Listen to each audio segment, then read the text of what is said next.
રોકાણકારો માટે મોટા સમાચાર સામે આવ્યા છે। 3 વર્ષની પ્રતીક્ષા કરાવ્યા બાદ હવે લોન્ચ થશે આ ફાઇનાન્સ આઈપીઓ।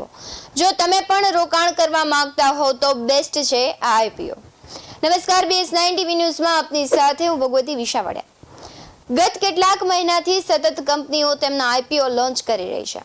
આ વખતે non banking finance company Northern Arc કેપિટલનો 777 કરોડ રૂપિયાનો આઈપીઓ 16 સપ્ટેમ્બરથી રોકાણ માટે ખુલવાનો છે। જ્યારે આઈપીઓ ક્લોઝિંગ 19 સપ્ટેમ્બરના રોજ થવાનો છે અને એન્કર રોકાણકારો 13 સપ્ટેમ્બરથી આઈપીઓમાં રોકાણ કરી શકશે।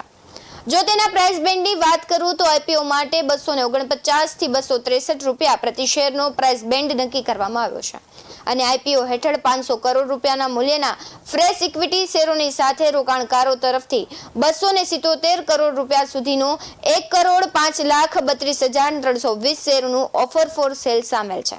આ પ્રકારે ઇસ્યુની સાઇઝ 777 કરોડ રૂપિયા છે। કંપનીની આગામી સમય માટે યોજનાઓ શું છે આવો જણાવી દઉં તમને। નોર્ધન આર્ક કેપિટલ આઈપીઓથી એકત્રિત કરવામાં આવેલ રૂપિયાનો ઉપયોગ કંપનીની કેપિટલ જરૂરિયાતો માટે કરશે। સાથોસાથ આઈસીઆઈસીઆઈ સિક્યુરિટીઝ, એક્સિસ કેપિટલ અને city group global markets India આ ઇસ્યુ માટે બુક રનિંગ લીડ મેનેજર છે। કેફિન ટેકનોલોજી લિમિટેડ આ ઇસ્યુ માટે સત્તાવાર રજિસ્ટ્રાર છે। સાથોસાથ કંપનીના ઇક્વિટી શેર બીએસ અને એનએસઈ પર લિસ્ટ થશે। આ કંપની 3 વર્ષથી આઈપીઓની તૈયારી કરી રહ્યું હતું। આવો જાણીએ શું કંપનીએ તૈયારી કરી છે। આ પહેલા કંપનીએ જુલાઈ 2021માં આઈપીઓના દસ્તાવેજ ફાઇલ કર્યા હતા અને સપ્ટેમ્બર 2021માં મૂડી બજાર નિયામકથી તેના માટે મંજૂરી પ્રાપ્ત કરી હતી। સેબીની મંજૂરી બાદ 1 વર્ષની અંદર કંપની તેનો આઈપીઓ લોન્ચ ન કરી શકે તે અનુસાર ચેન્નઈથી આ કંપનીએ 2 ફેબ્રુઆરીના રોજ સેબી સાથે ફરીથી DRPH એટલે કે ડ્રાફ્ટ રેડ હેરિંગ પ્રોસ્પેક્ટ દાખલ કર્યા હતા।